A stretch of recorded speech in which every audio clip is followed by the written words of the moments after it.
Hi, I'm Paul Gross. I'm an extension educator in Central Michigan, specializing in cover crops and soil health. And I'm at the North Central Region Research Site just north of St. John's talking about cover crops today. And what we're going to talk about here is interseeding cover crops and corn.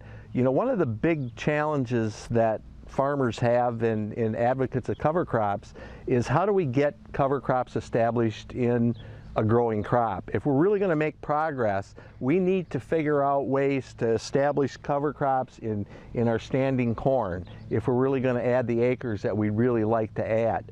I'd first like to point out that, like a lot of places in the Midwest and primarily in Michigan, I want to point out the deer damage. Even on research stations, they have challenges with deer as well. So it's all over, and it just wanted to point out some of the damage you see.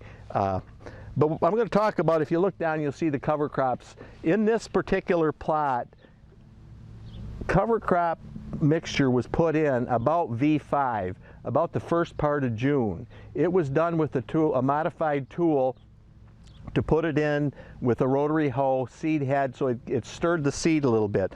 What we have here is we have a cover crop mix of oilseed radish, we have crimson clover. So as you can see, we put this in and we really start to get some pretty decent establishment. One of the challenges that we have when we interseed cover crops into standing corn, one of the considerations is we have to plan for our herbicide applications, because not all herbicides are compatible with certain cover crop species. So that's one of the considerations you have to think about.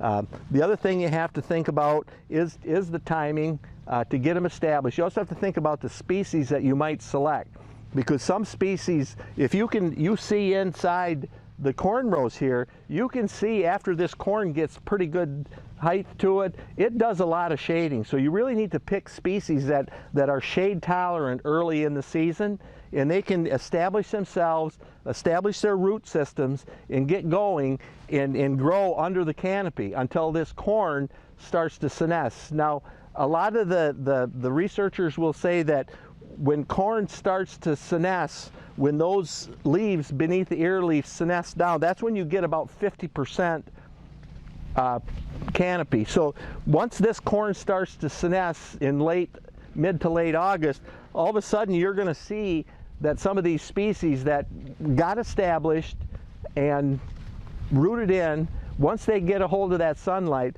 they're going to take off and really start to grow. I do want to show you one of the crimson clover. I dug out roots of crimson clover. You can see that the crimson is pretty well established. We've got about 3 to 4 inches of root here.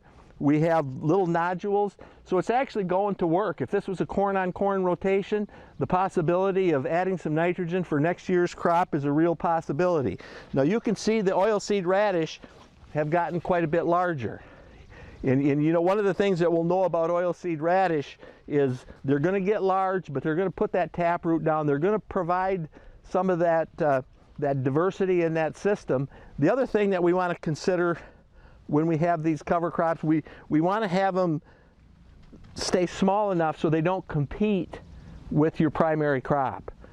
So when we establish, we pick seeding rates, we pick species that are adaptable under a canopy. We also want to consider, another thing that I like to consider, because I've seen oilseed radish doesn't handle harvest very well.